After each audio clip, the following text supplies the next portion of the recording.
them. We are going to start with the second session. The title of this session is Towards Delivering the Impactful Research. As our president said in the introduction, in this session we are going to identify the best practices and experience, trying to give an answer to the social impact performance and evaluation paradox. Our first presentation is in charge of Johan Moyerson. He is a co-founder in 2007 and partner at iPropeller. Yeah. And he's responsible for the company's general management. Johan is a serial social entrepreneur with key expertise in developing social innovative service concepts for companies, public authorities, and civil society organizations. Johan, when you want. Thank you very much. I would like to propose today an actionable strategy how to connect research with impact. And the idea to develop a new concept, social impact licensing, as a strategy for holders of knowledge of knowledge and technologies like universities, companies, or other technology transfer organizations came from indeed my work in iPropeller, where I interacted a lot with businesses, with universities, with technology transfer organizations, and also with interaction with PACs at Stanford University. The assumption of our proposed strategy is threefold. Is that a lot of knowledge holders are not using full their assets for market creation. So a lot of technology and a lot of knowledge is not used, is underused, and there are not enough pathways to bring this to markets. The second assumption is that using that knowledge to societal markets is a very big blue ocean, where there is still a lot of to do and where you can generate big impact. And the third is that you can develop these strategies in a way that it doesn't interfere with the commercial strategies of this organization, and moreover that it can really strengthen that their commercial strategy. There are the three assumptions that we came up with, through also looking to some examples, some cases thoroughly. One is a very known case, is the Aravind Eye Hospital. In the developing world, there are 40 million people blind, 150 million visual impaired. It's a big issue. It has a huge economic impact. And a lot of the causes of this disease is, it can be solved. And one of the main technologies is to develop a sort of artificial lenses for cataract operations. And so there are a lot of companies that developed a lot of knowledge and technologies around that and brought that in the market very successfully at a price now for these artificial lenses in between $300 and $2,000. The problem is, of course, that for a lot of people in developing worlds, this is not a technology that they can pay for, and so these companies are not going in these markets. Now, in the 70s, a foundation played a crucial intermediary role and agreed with these companies to have a sub-license to bring these technologies to markets where they actually are not commercially interested in, but where SIVA, that foundation, thought that they can really generate societal impact. So they organized a technology transfer to non-commercial markets and found partners first in India, where they could develop this technology further in a much more affordable way. So they got these licenses at a very reduced price. because these companies were not in these markets, and they developed this further, and today they bring these artificial lenses in the developing world at $2 on the markets. Moreover, they have built not only that technology, but they have also built a business model around it, a franchise model, to bring this really to the people. And today, this organization does 300,000 surgeries a year. They do 10% of all cataract operations in the world is being done by them. So this is an example how if you sublicense technology, knowledge to markets where companies are not working in, that you can really generate a huge societal impact. A second case is a case in Belgium. I'm going to tell a little certain cases and then go further to what it means for universities. Is a startup company who has developed an industrial version of an e-glass and is very successfully in the automotive and in the airplane industry. But the CEO say, yeah, this technology can have also an important societal impact, and they give it at cost available for societal challenges, foremost in care. And by doing so, this startup company received a huge fund, innovation subsidy of the EU, not only because it's a really rapid growing company, but it has also a strategy to incorporate that societal impact. A third is Renault, a big company that developed a whole strategy how to reach out to the poor in France and to develop a model that poor in France can really repair their car at a very reduced price in an economic model by reducing the licensing cost of the technologies. And now they are developing a model that really these poor also can buy these cars. A very famous example is Bristol-Myers Squibb. I took it because it's an example of where a company has been forced to go in this social impact licensing strategy due to NGOs, but also due to researchers that really have developed a movement and said that the whole HIV medication that has been developed has to be accessible for developing countries. And that was really a pioneering step where other universities has started to develop that also as a strategy. One is a good example is the company Gilead with the KU Leuven has developed a strategy where they really do the technology transfer for these companies to a commercial market, but also have strategies to generate to get it accessible to societal markets. Also, you see that more and more universities are taking this strategy. One is, for example, University of Edinburgh that has put that in their mission statement that in research, in technology research, they try really to negotiate these deals from the beginning with this industry. So why should be industries, companies are interested? It's a good way for market exploration. Maybe these markets in Africa are not so important, or the poor in Europe are not so important now, but maybe in 7 or 10 years it will be. And for these companies, they can say, yeah, we will not do market research now, and we will not see the tendencies, or they can give these impact licenses for a certain period, for 5, 7, or 10 years, and to learn what it means. It is also a way for innovation. The business model of Aravind Hospital is how they could make it accessible in a business model where 70% has not to pay for the operations and 30% has to do it, and how the cost subsidizes has changed a lot on business modeling in healthcare in these regions.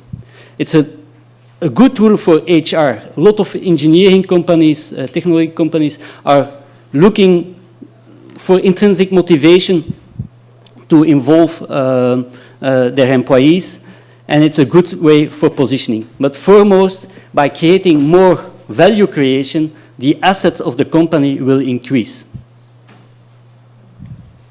So impact licensing is really screening technologies to see where it can have high impact and where it doesn't interfere with the commercial model, and try to develop their business models around it to really bring it in these markets and to bring it in an impact at scale. So the idea is that you have an intermediary that will be set up that really take these licenses of these companies, build, so they screen the technologies, they screen technologies in research institutions to see where there is societal impact, in which markets you can generate societal impact, develop with social and other organizations with deep knowledge of these markets, workable social business models, and bring them to the markets. That's the basic idea that is behind. And it's a good strategy, I do think, for universities. And one example is the experience of Berkeley, that has developed that as a strategy 10 years ago, 15 years ago, to have that impact licensing as a way to mobilize new sources of funding, as a way to involve researchers in another way and students in another way, and as a way to develop more structural relationships with companies. And they were really successful in that. So they started to negotiate with these companies the social impact licensing, and they had a new access of funding from venture philanthropy, impact investment, and so forth. So impact licensing as a leverage for technology transfer organizations like a university which is in the first research, but then bring it to the market, it can be a really strong strategy to develop new collaborations, new social businesses, but also to develop ways of new access of funding and better positioning towards public authorities, what they are doing with the research. And so the proposal that I tried to build in the last months and in the coming weeks is really to develop a proof of concept of that model, and so to work together with different technology transfer organizations, universities, knowledge centers, but also companies, and try to pilot test these concepts. So first, to develop a strategy for these organizations, how to screen and how to contract this sub-licensing to these markets, and then really to try to bring this in a market. And through that, trying to develop a workable blueprint of such an European initiative to set up a social impact licensing agency at an European scale. Thank you very much.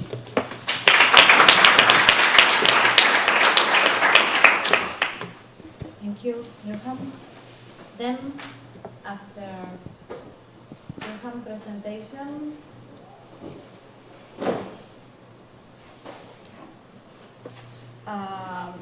we have the second presentation of this session. This is in charge of Antonia Caro.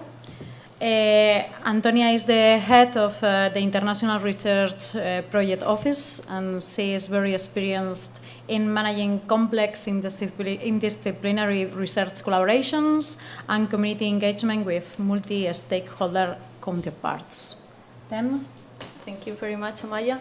Thank you, Johan, for your inspiring presentation. We have our Deusto Tech people here that will be very much knowing you and knowing what you do, because they are doing very interesting things in this technology near companies, right?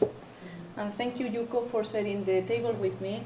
I want to thank also enjoying the warm welcome of the opening session, and thank you all for being with us today. The international, can you hear me?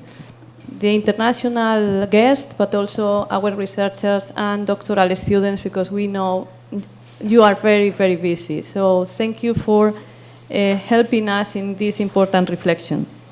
And sticking to the motto of the workshop, with the hands in the dough, in the sense of being hands-on, you are being given a small bag with Lego 6 bricks. Don't open it yet. Your curiosity and creativity is very important, but refrain it a little bit, okay? Because we'll have some rules for doing these experiments. You'll have 1.5 minutes for building a duck. It should be the best duck, so it's a competition. You need to be careful that you are not copying or be copied by your peers, okay? And once you have all the little bag, you tell me. Do you have also one? Yeah. So I will run the chrono and we'll start the experiment. It's only 1.5 minutes. Just make the best that you can, okay? And the time starts now. Huh?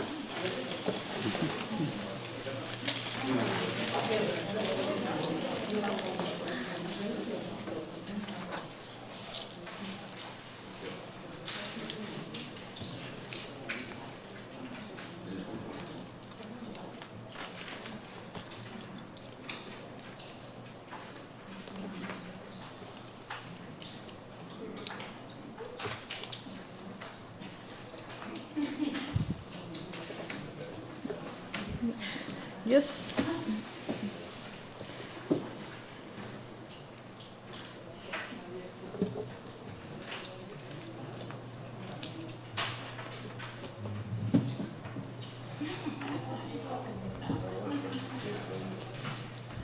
So how are you doing?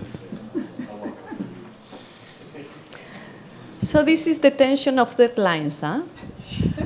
Just to experiment that as well. I like it. Thanks very much. Okay, so are you ready? Yeah? Okay. So we'll stop the time now. Can you show your duck? Okay. So we have very many, huh? And the question is, what is the best one? Who will win? And that's the tricky question here. So the truth is that you all have been given the very same 6 bricks. So the issue is how we play with them, how we play them. And how to combine these 6 pieces is almost infinite, the number of probabilities. And the thing is, if you have been given only 3 pieces, the number of combinations could have been 300 million.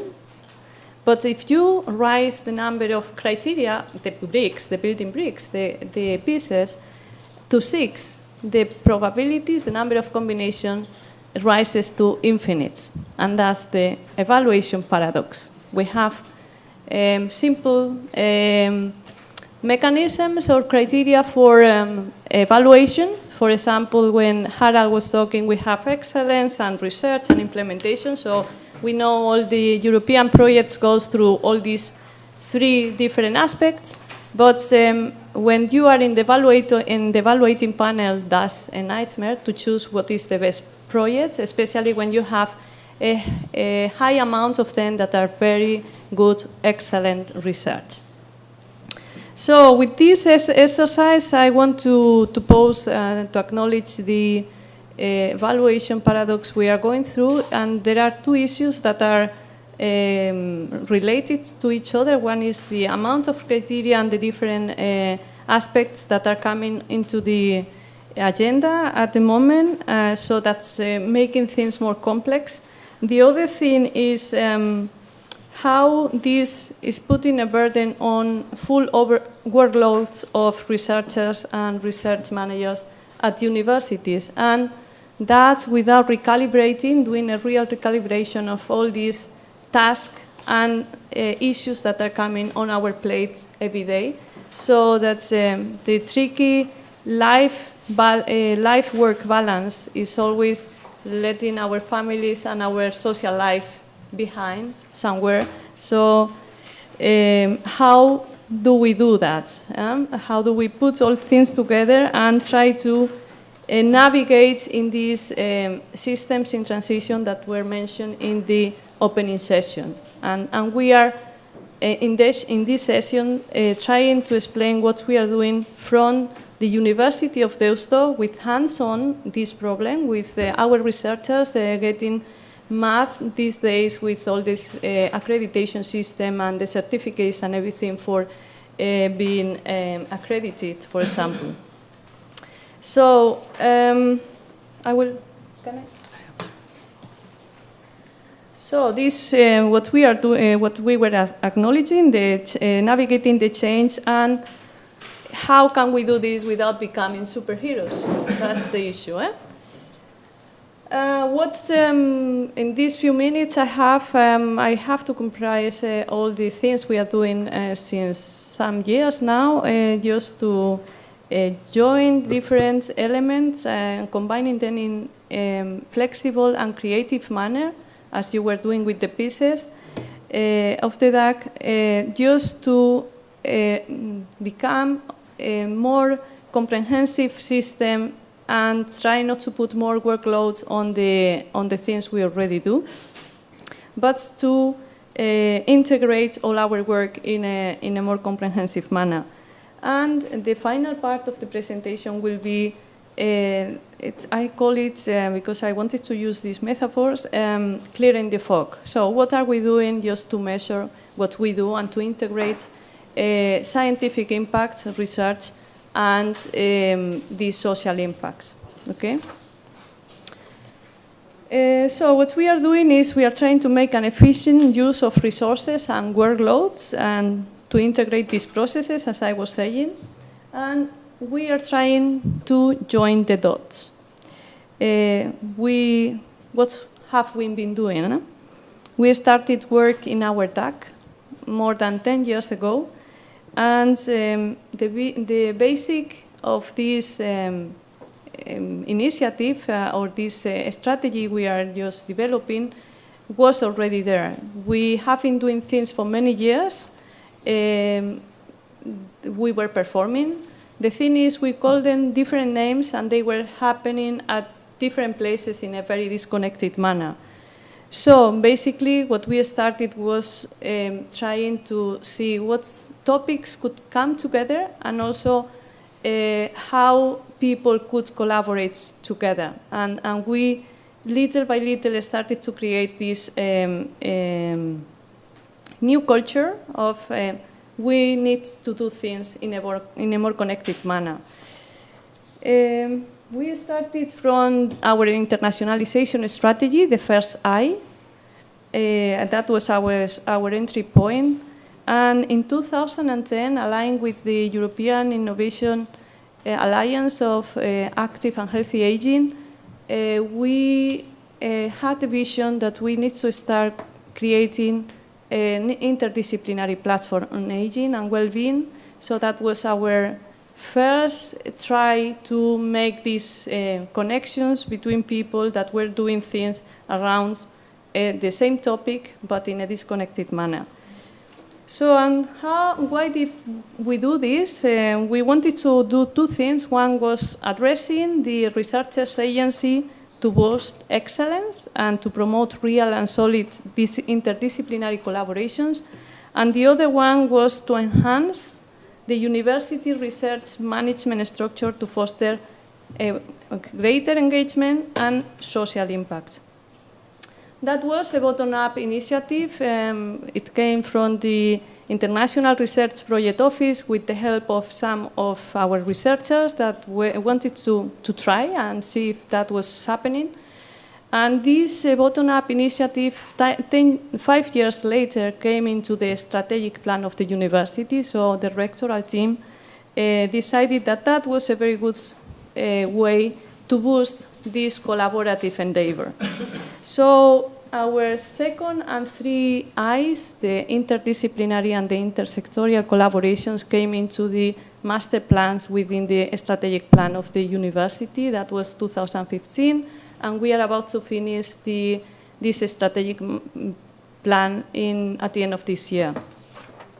And at that time, also in this strategic plan, the eye of social impacts came with a specific master plan so that we could start doing specific things and reflection, like the one we are having today. I think we have risen our knowledge on the topic and also the way we are doing things within the university with you, but also with stakeholders and our international friends. So that's, we are building a strong reflection on this.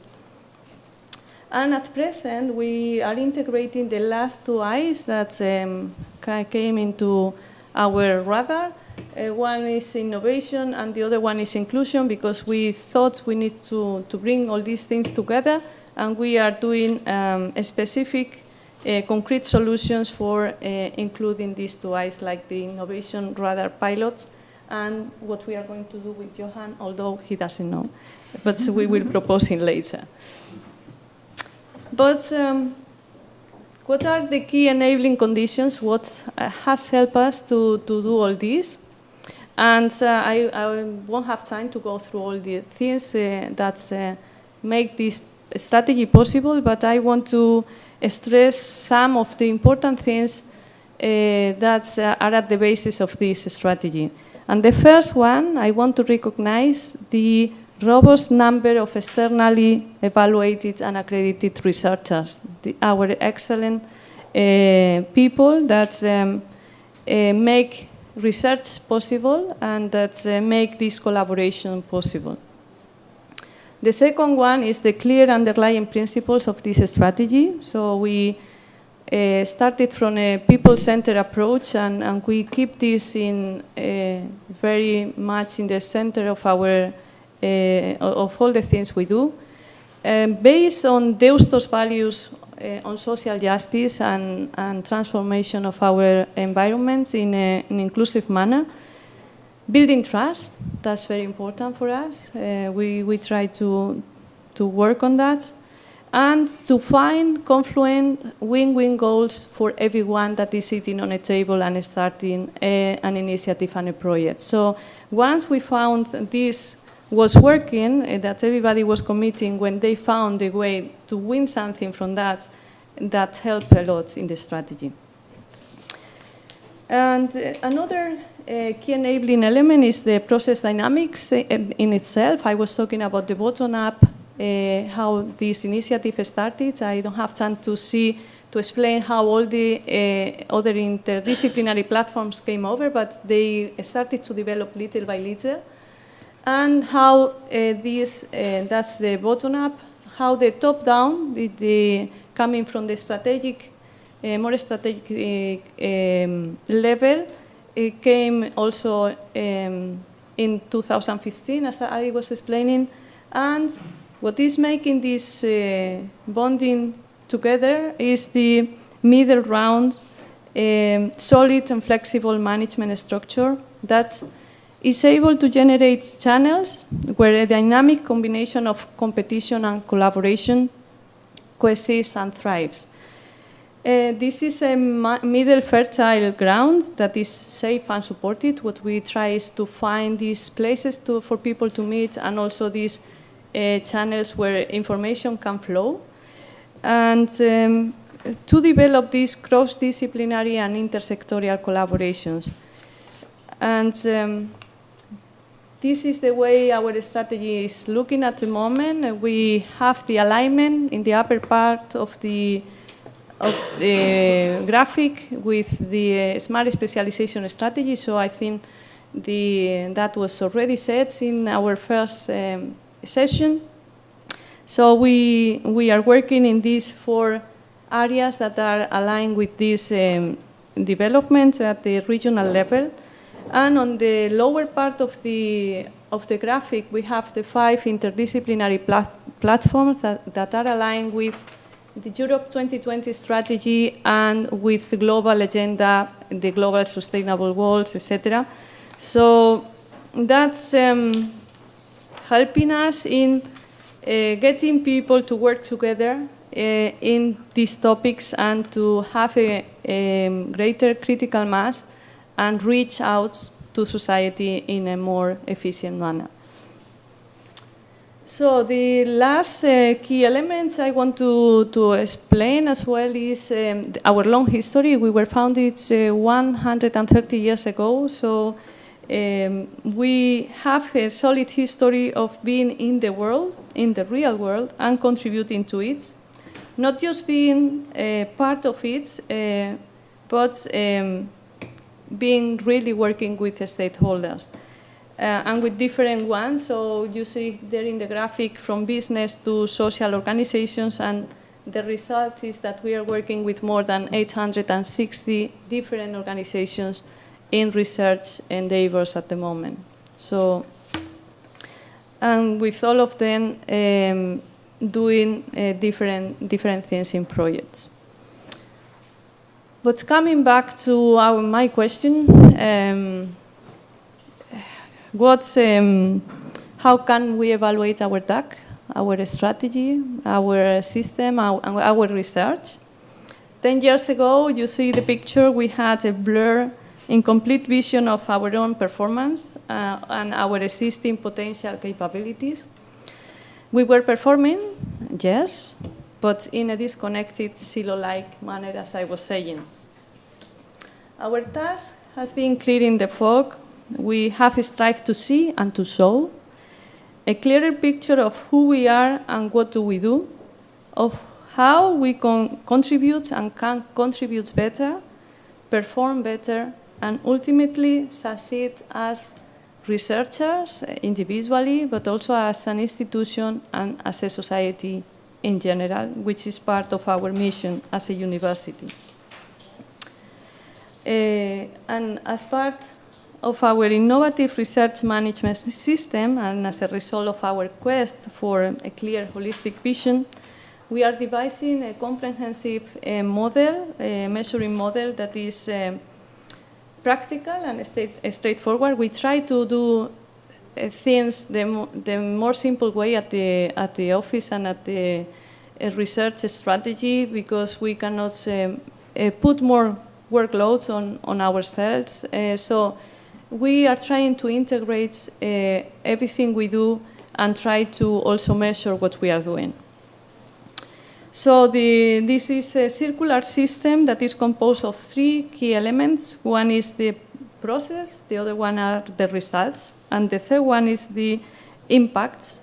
And each of them has their own performance indicators that are embedded in the requisites and the mechanisms we have to measure research. So we are trying to, again, integrate this. This is an organic self-feeding system where each element grows and impacts upon the growth and development of the others. Altogether, an energy-efficient system that not only enables and promotes the exponential growth of each of the 6 I in our model, but it also avoids tax duplication and surplus of unnecessary processes. So I won't go through all these indicators, but because I don't have the time, but we can maybe later go through them. And I want to say, just to be, for the sake of time, Yuko, sorry. Just to summarize our contribution to this reflection, we have conceived a performance approach that is embedded in the everyday usual business of university life. We have aligned the expected targets, funding, getting funding for research, getting more competitive projects, etc. And we are channeling the work towards win-win situations using energy-efficient processes that enable the evaluation and assessment of both scientific and social impacts alongside each other. Our research strategy and innovative research management systems, our 6I research model, are good examples of the work we do and of where we want to go, where we are going. And the effort of these 10 years, I think, have helped us clearing the fog, as I was saying. And still a long way to go, we know. But I want to finish with a question, just in case you have a tricky one for me. I'll send you one for you. Do you think we are implementing a science, technology, and innovation future-looking system policy here with this type of approach, integrative approach at the university level? And I'll leave it there. Maybe we can discuss it later. Thank you very much.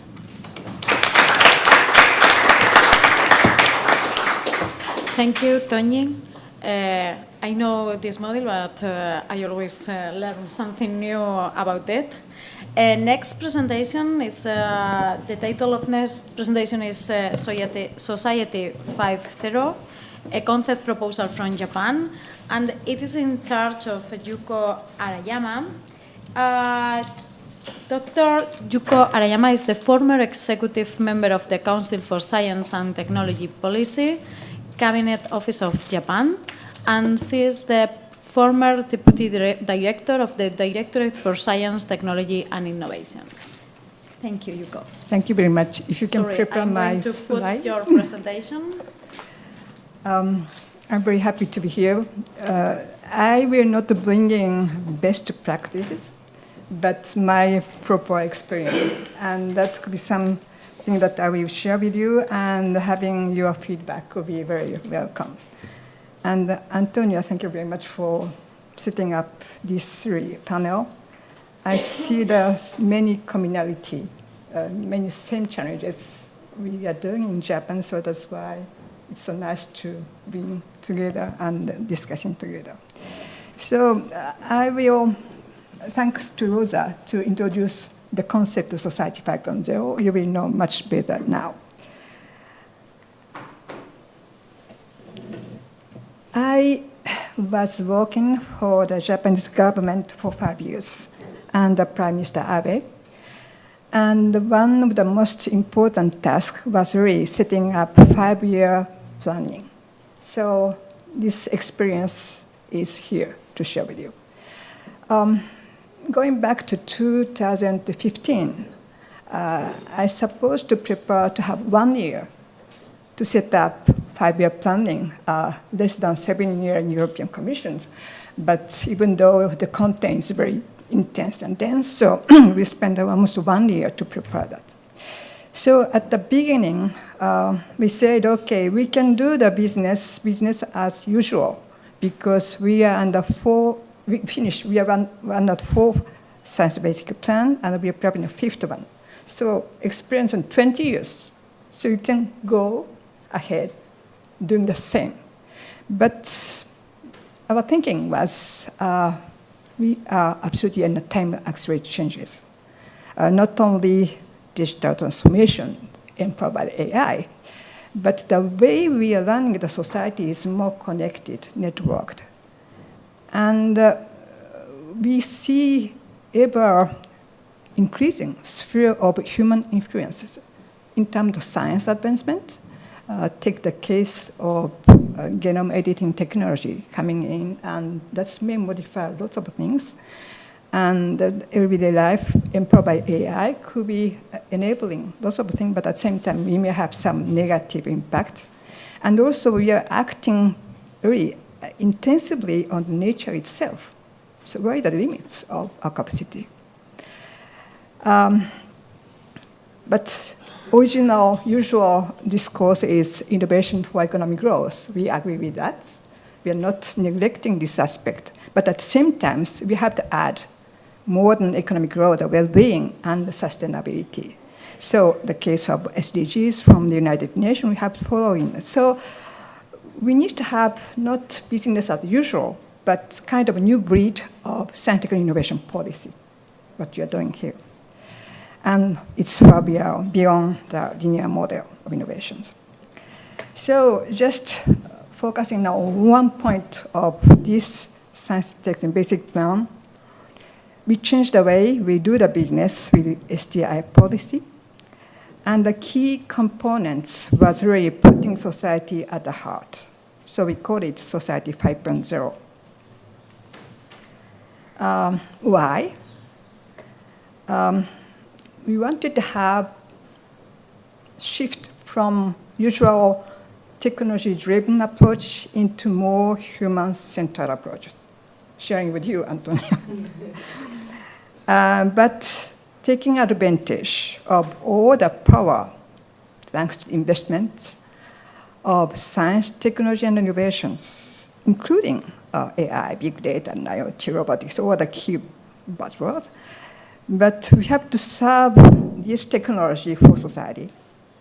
But to do that, we need to have some common understanding where we are moving ahead. For that, we said, what's our core value we would like to see in the future society?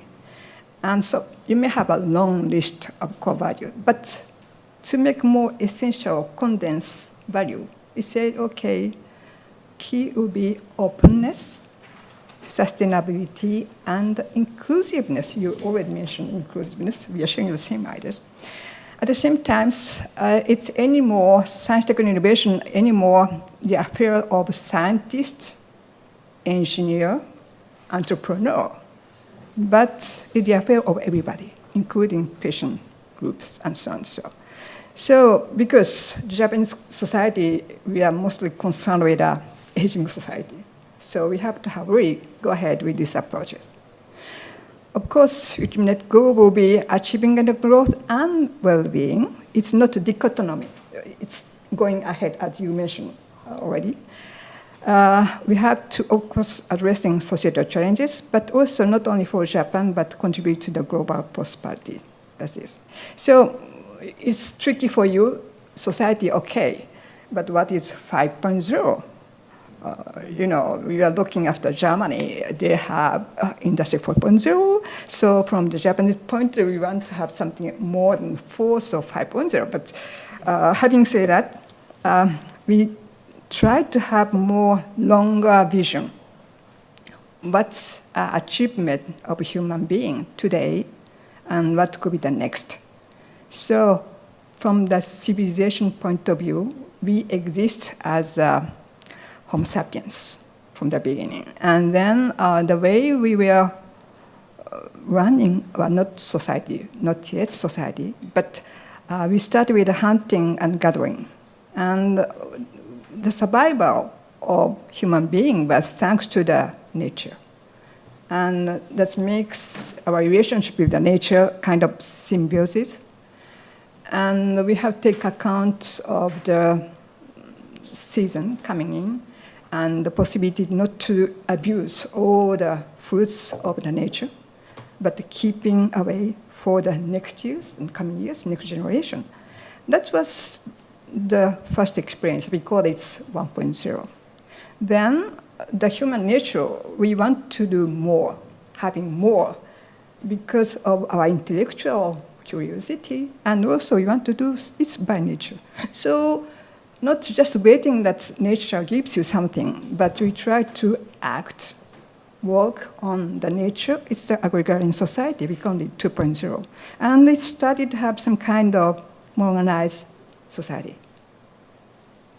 Till now, we were working using our physical forces and animals' forces, but then with the industrial revolution, we call this 3.0, we are able to really mastering the power. That's make lots of differences. At the period, we didn't know so well what could be the next step. But if you look at the history by the past, you see it was a beginning of mass productions, that industrial society. And today, the weight was shifting from manufacturing into more digital informations and the increased value of intangible networks. Where we are today, we call this 4.0. Are you happy with this status? Or still we are moving ahead beyond this technological possibility? That's our hypothesis. Probably we are moving ahead, taking advantage of all the technology and the power of information data. But ultimate goal will be imagining, designing the society, taking advantage of all technology, but really our well-being will be on the place. So what's next, 5.0? It is quite abstract, and to translate in terms of policy, we need to have some target.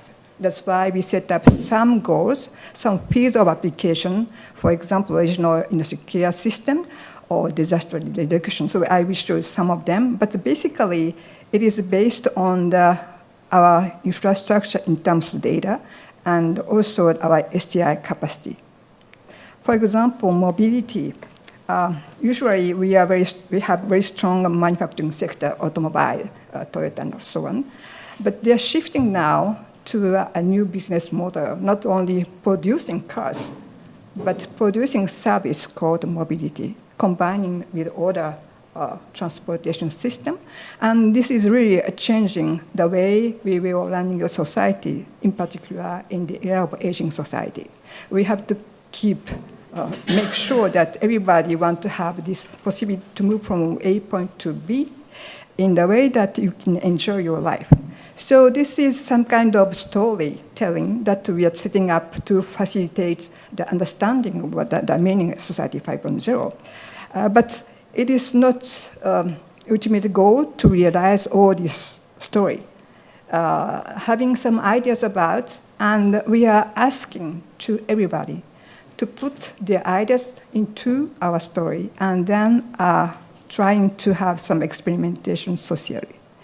To do that, we have some funding system. Of course, we have big money to be inserted in this area, and trying to set up collaboration between academia, industry, and so on. So the idea was really not just putting the money for the research activity, but facilitating system approaches. And for that, we need to have some third-party action from industry people and academic people. So that's some kind of game it is. Of course, healthcare caregiving is really one of the priority for us. But also we are using the potential of using big data and the potential of AI. It gives the idea of how we want to transform the full set of sector of the healthcare system and allowing people to be very healthy in the way that they are not depending on some medical acts, but they can use different options. At the same time, all the data could be handled in the way that it can be used to have a feedback on your society. This is ongoing projects, and several key new researchers are working not only for their own research project, but on the societal goals designing and together. Of course, Japan, we have recently have several disasters, natural disasters, but added by human errors. That is a key component of a target, so I will pass through. Additionally, when we started to have this fifth basic plan, it was said that we will have AI as a central role. And finally, we have more additional funding for these activities. But at the same time, the approach we try to have is not only focusing on technology, but making full of government approaches in the way that inviting all ministries to have some thinking and to have to say on what should be the technological advancements. I will summarize by saying that we expect to have positive social impact. I for sure that everything you do will have only positive impact. Now, intentionally, you may have some negative impact, and if it's possible to foresee in the future, you can take action today to prevent all the negative aspects. So that's why we consider SDI and society at the heart of not just additional that we have thinking about the society, but at the core of our policy issues. For this, we need to have dialogue and collaboration with all stakeholders, not only academic society, not only industry sectors, but if it's possible, citizen and, for example, the healthcare patient group. for that, we need to have more empowered stakeholders, because usually those who have no voices on the table at the government level, you need to really supporting them to express their view in the way that we can take them on the table. And for that, we need to take, of course, science advice, and the ethical, legal, or social implication is on the paper.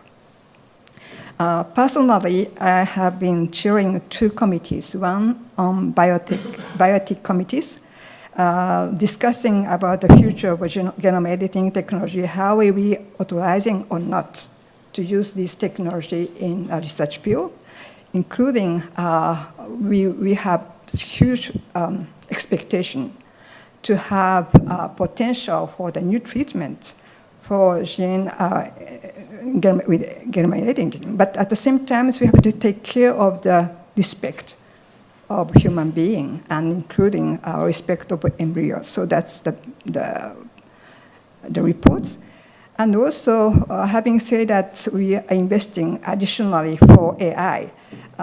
We set up a panel gathering all different stakeholders, not only engineer in AI, but lawyer, but a philosopher, and other citizen, saying that what could be our principles, guiding principle, to make sure that those who will be developing AI, the way they are doing their business will be in line with the societal goals. So that's, we have this paper. If you're interested in, please have a look. This approach, it's really a first experience for us in the Japanese context, and we receive lots of reactions. Some say, oh, you're competing just with the German approaches. But explaining in this way, Society 5.0, I feel some empathy from different countries. And because all of us, we are concerned with social impact, societal transformation of impact of the technology. Some say it's too utopic, your idea. It's good, but you have to take care of everyday life. You have urgent problem to solve. But for me, for us, it said we need to have really positive thinking, because so many things happen. And if you don't have this sparkling ideas, it's so dark. And some say it's too vague. Intentionally, we put this idea quite vague to make space for anyone to propose their own idea. Because otherwise, you have high experts. You can have a way to gather experts. And officials, they are very clever. But they have their own view, but they are not thinking for the society as a whole. And you need to have bottom-up approaches to really design the future society. So everybody can propose something and on their own version. But I was very happy that we were able to generate debates and gathering ideas and new ideas coming in. Surprisingly, Japanese Industry Society, K-Down and Japanese Federation, they were in line with our actions, and they set up their own action plan for as a Society 5.0. But big company, they have their own view on the society, and kind of corporate social responsibility is kind of marketing things. And we need to have more young startup company coming in, and I'm confident new researchers, young generation, they are very keen about social aspect of their activity. So welcoming for game changers. So today we are trying to nurturing Society 5.0, recognizing that the society and technology are co-evolving. But we need to have more and more narrative for that, and trying to have SDGs as a way to go together. So I'm welcoming your vision, your version of Society 5.0, and then the way we are discussing like today is really nurturing for mutually, and in the way that I can capture your ideas to bring back to Japan. Thank you so much.